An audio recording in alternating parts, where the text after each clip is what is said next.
The early 1990s were a time of profound change, a period marked by the emergence of video games and the internet. For children like myself navigating the world with ADHD and autism, it was a landscape both exhilarating but also isolating, while others saw the emergence of digital worlds as a gateway to connections and entertainment. I often found myself lost in a dark forest of loneliness. Don't take me wrong, the games have loads of games I've found loads of connection for and all that. I longed for connections, for a sense of belonging, but often found myself retreating further into the shadow of my anxiety, amplified by this very technology that was meant to bridge the gap. Despite the challenges, I have found moments of solace.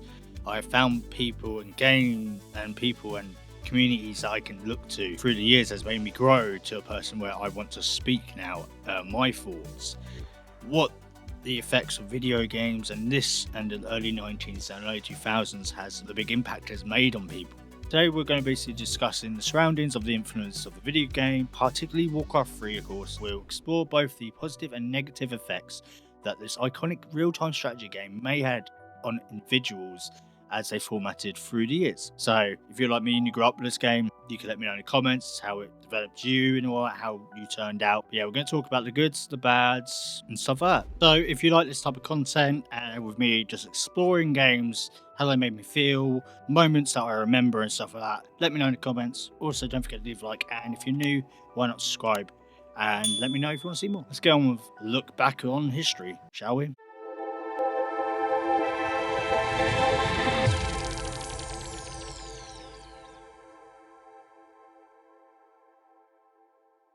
Okay, let's travel back in time to the late 1990s. I would say probably 1999 to 2000, were a time of bulging technology, a world of dial-up internet and bulky desktop computers.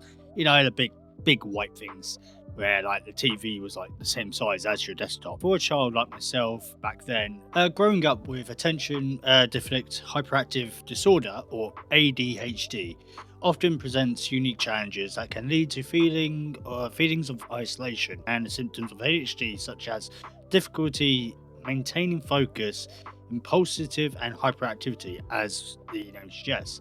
It can create a barrier of social interaction and academic success, as it has for me. In an era where such conditions were often misunderstood, it was a world of frustration and isolation for me, while people like me were classed as naughty children because they didn't understand it. I felt like an anomaly, a puzzle piece that didn't quite fit anywhere. The world seemed to move at a pace I couldn't grasp. The rules of social interaction was a foreign language. Everything to me, just even saying hi to make a friend, was very difficult. Hi. Oh, how? Excuse me, what the fuck? So in school, I was a very lonely child. I may have had friends here and there, but they wouldn't last for long because I couldn't keep track with everyone else. I was slower. At home, I would basically be very destructive and all that. I couldn't control my urges, my outbursts. My older brother, however, provided a sanctuary. He had a computer, a portal to a world beyond basically this world, a place where I could lose myself in a digital world where you wouldn't get judged or anything. You could be who you are. But with my brother being 5 years older than me, he was allowed a computer to help with schoolwork, so he was able to do all that. I would just sit beside him, mesmerized by the flicking screen, rapid movement of pixelated characters, stories unfolding before my eyes. It was an escape.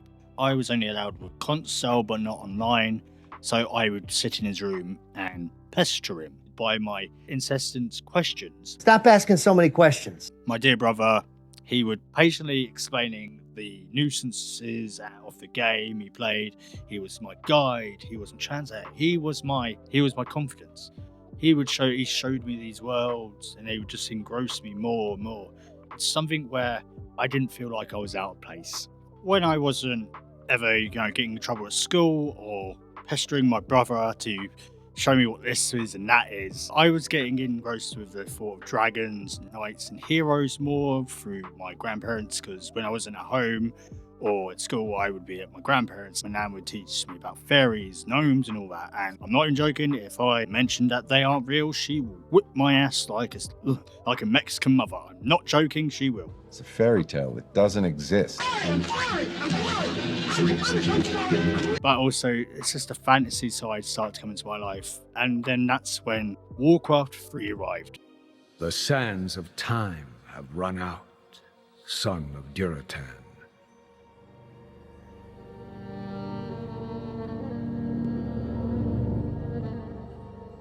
The cries of war echo upon the winds.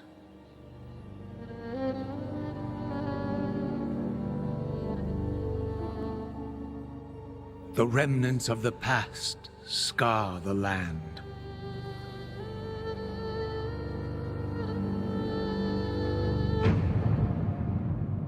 Which is besieged once again by conflict.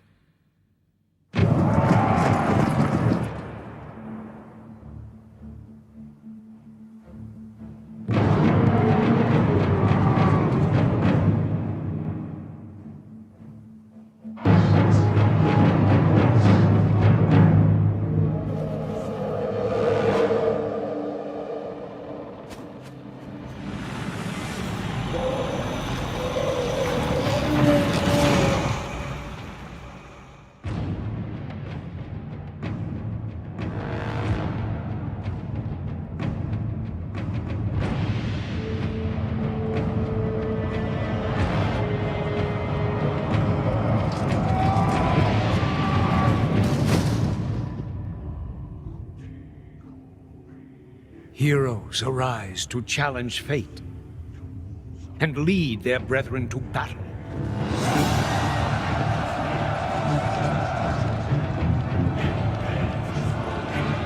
As mortal armies rush blindly towards their doom,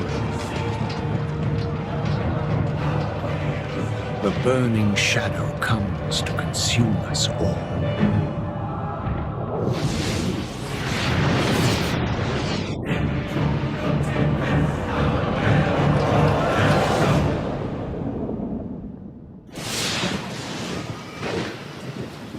You must rally the Horde and lead your people to their destiny.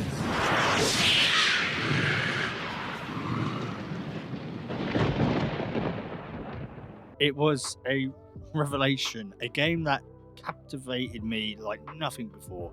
The intricate strategy, the diverse races, and the epic battles. It was all a symphony of possibilities. I devoured every detail, every unit, every spell. I spent hours poring over strategy guides, dissecting the game's mechanics and practicing my skills. It was a world I could understand, a world where my unique perspective was not a burden but a strength. I could strategize, analyze, and anticipate, my mind working in overdrive. And with that, it was a good thing for my ADHD. It would keep me in control. It would help me focus more on who I wanted it to be. Looking back, I realized that Warcraft 3 was more than just a game. It was a turning point. It was a catalyst for a growth, a spark that ignited a passion for gaming and lifelong fascination with this world, technology and creatures and fantasy. It was a reminder that even in a world that often feels isolating, there was a place where we could find a connection, where we can thrive, where we can be ourselves. It became a pivot moment, this real-time strategy game known for its intricate gameplay and rich storytelling, provided an escape from the challenges of daily life. The immersion of the world of Warcraft offered not only a distraction but also a structured environment where the individual could engage in strategy thinking and problem solving. The game's mechanics, which require players to manage resources and make quick decisions, resonate with the individual need for stimulation and engagement. The allure of Warcraft 3 lay in its ability to captivate attention in the way that traditional classroom settings often could not. For a child with ADHD, the game's fast-paced nature and immersive rewards could provide the dopamine hits that are often sought after in other activities. This aspect of the game is particularly significant as that children with ADHD may find video games to be more engaging than other forms of entertainment. The structure challenges and clear objectives within the game allows for a sense of accomplishment that was sometimes equivalent to real life situations. Moreover, Warcraft 3 facilitated social connections that were otherwise difficult to establish. The multiplayer aspect of the game enabled players to interact with others, fostering a sense of community. For me, as an individual with ADHD, this was a transformation experience. Engaging with peers in the virtual environments provided a platform for social interaction that felt less intimidating than a face-to-face encounter that shares goals and collaborative gameplay helps to migrate feelings of isolation as players could bound over their experiences within the game, such as myself and how I met so many people, different types of people, through this game. A couple years onwards after watching my brother and that playing, I think it was 2006, I would have been, 11 or 12. I was allowed my first PC, I got a second-hand one, of course. It didn't run great, but it did the job, and so I was able to play Warcraft finally by myself, and I was able to interact with people on the games and Dota and all that. For the first time, I felt a sense of belonging. Like, Warcraft 3 wasn't just a game, it was a language I could speak, because I do speak quite difficultly. I've always had that problem. I'm not that good at speaking, and look at me doing this YouTube video. It was a world I could navigate, I could communicate, I could join in without having to worry about someone judging me or me feeling like I was being judged. It was a refuge place for me, where I could be myself, where my differences were not only accepted but celebrated in a digital realm. I found a sense of self, a sense of agency, a sense of belonging that I had long craved for in my early childhood and all that, and up to my teens when things started to get bad. But I'm getting ahead of myself. 2 years prior to me actually being old enough to get my own computer, 2004 hit, and the game World of Warcraft was released to the public. 4 years have passed since the mortal races banded together and stood united against the might of the Burning Legion. Though Azeroth was saved, the tenuous pact between the Horde and the Alliance has all but evaporated. The drums of war thunder once again.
So because I didn't have my own PC back in 2004, I was like 10, my brother was 15, coming on 16, so it was two young kids with hormones in the same room. We would clash a lot back then because he was a young adult, I was just a teen, hormones, stuff like that.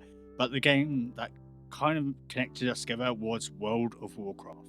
This giant game that was massively produced, lots of adverts, Mr. T stuff. I'm Mr. T, and this is my night elf mohawk. T, there's no such thing as a night elf mohawk. Shut up, fool! I couldn't play the game. We didn't have the money really back then to get another computer because they already bought my brothers up. We got my brothers a new one to play the game itself. And of course, there was a subscription involved, of course. So 2 years later, when it hit 2006, the next expansion for the Warcraft came out, and I was finally able to get my own PC and join the world.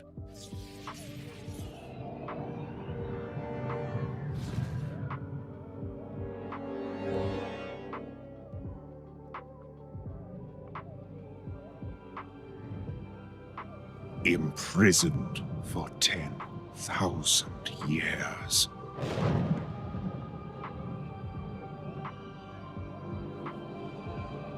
Banished from my own homeland.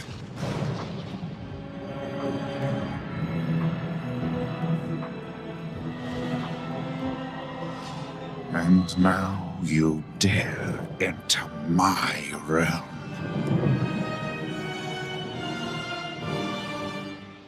You are not prepared.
You are not prepared.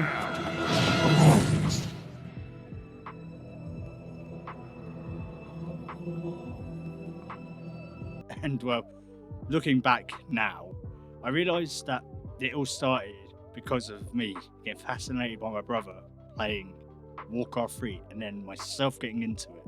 And it was more than just a game, it was a turning point.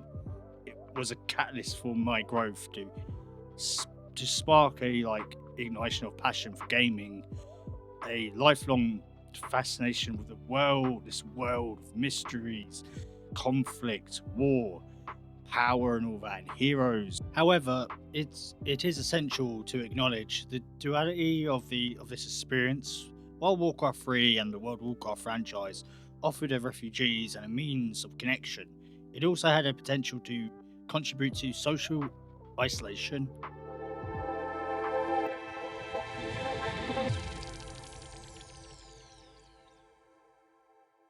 The digital age has ushered in a new era of interconnectionalness, yet paradoxically it has also fostered a sense of isolation for many, particularly among children. While the allure of virtual worlds and online interaction is undeniable, it can come at a cost. I speak from personal experience when I say that the allure of a virtual world can be a double-edged sword.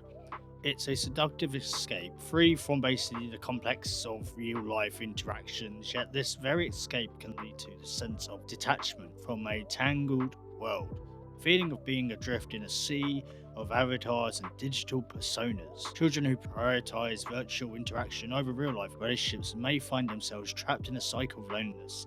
The constant barrage of curated images and seemingly perfect lives on social media can create a distorted perception of reality. If gaming became suitable for real-world interaction, the immersed nature of the game could lead to extended periods of play, which might detract from the opportunities for in-person socialization. This phenomenon is not uncommon among gamers, particularly those who may struggle with social anxiety, as myself, and with my ADHD. So I became more on the back burn, where I became more self-isolated because of it. But I've also been able to find my own belonging. But in reflection of the impact of the game and all that, it became clear that the game served as both a coping mechanism and a source of community for me. I found a solace in the game's world where they could escape the pressures of reality and engagement in a narrative that felt meaningful. Basically, you just didn't feel like you're just living your life day after day, trying to keep going. You could just immerse yourself in a game and be something who you are not. The strategy elements of the game provided a lot of sense of control and accomplishment, of course, still does to this day for me, which can be empowering for someone who often feels overwhelmed, and I do a lot of times. So the industry of the game, there are downsides to this, but there's also good sides. Ultimately, the experience of growing up with ADHD and discovering World Warcraft illustrates that the complex interplay between gaming and personal development. While the game offered a means of connection and engagement, it also highlighted the importance of balance, basically how to cope with my things, focus more, things that I couldn't really learn from school when we were socializing with other people. I also learned to navigate basically the fine line, and that's what I feel like I'm going through now with making a YouTube channel, trying to speak out for the crowd of people on the internet, finding where I belong. And I would like to be able to do this more with other games, other games I've experienced this with, go back and have a nostalgia trip to them, and just talk about what that game did to me, and for you guys and girls to tell your own stories if you want. So I know that this video might have sounded like a plead for help. It is not. It is more of like trying to explain to people the situation of what our generation is going through still, and what the effects has had on for individuals like myself. So it's more of just like a awareness video, and I would like to delve more into basically what games and media, how it changed us as well. So I hope you enjoyed this type of video. Leave a comment, don't forget to like and subscribe, and let me know when you want more. Thanks for watching.